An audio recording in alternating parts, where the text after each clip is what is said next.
Hi leaders, I'm Sherelle Whitney from Lift Performance Solutions, and this is one of 7 videos giving you 7 little tips, or what I call little lifts, in relation to staying connected during the coronavirus unprecedented challenging environment that we are all experiencing at the moment. So no matter what industry you're in, you'll find these 7 tips are very practical to you. They're simple tools that you can put into practice right away, and they allow you to create a connected environment with your team, with your stakeholders, with your customers, with your board, and with your colleagues, and with yourself.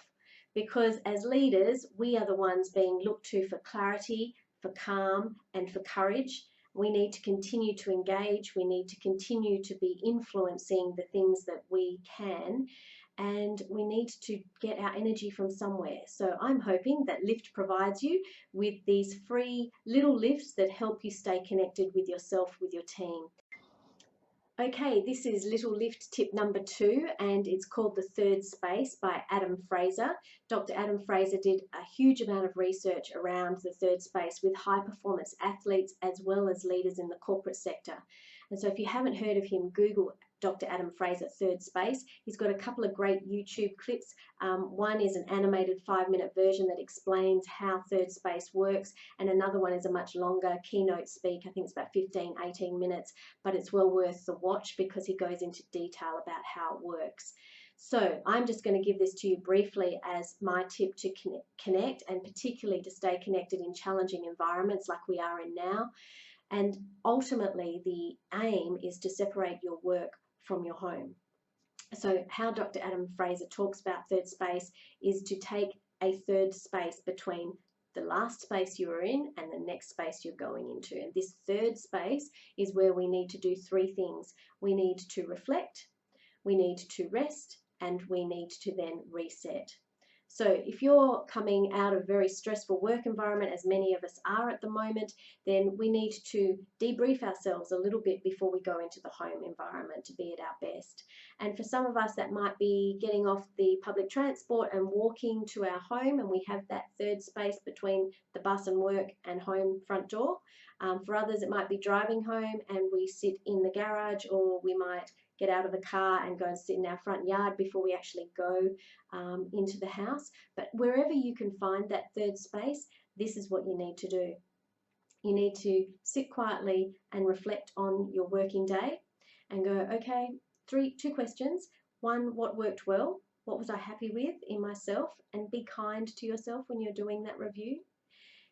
Secondly, make sure that you then go, what was even better if? What could I actually improve for the next week, the next shift, the next day?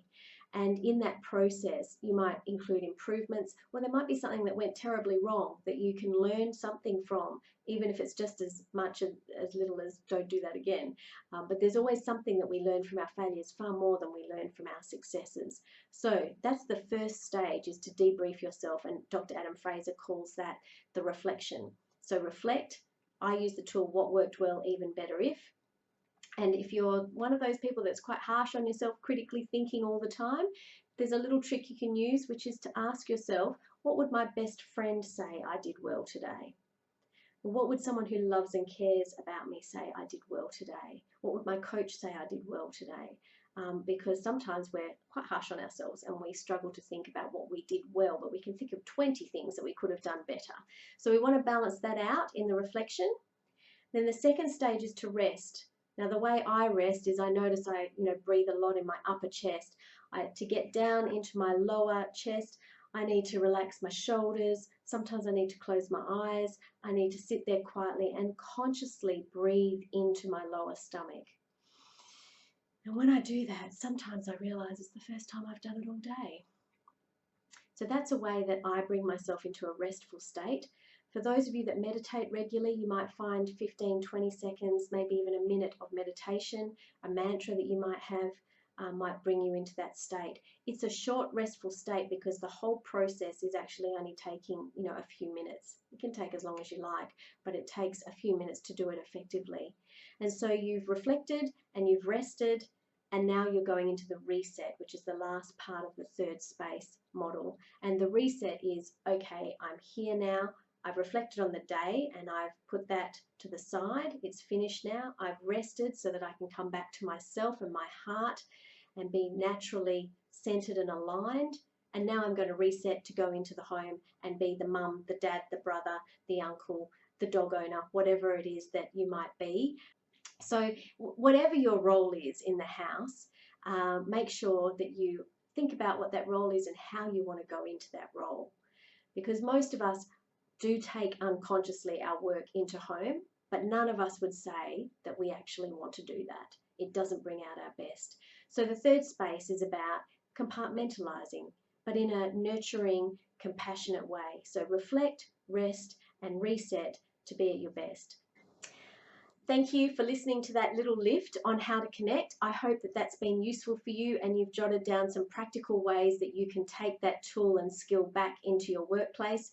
I also hope that you'll take it back to your family, your friends, and also into your community, because our work at Lift is not only about lifting leaders to be successful at work, but also lifting you to lead at home and in your communities so that you are living and leading your bravest life in all those areas.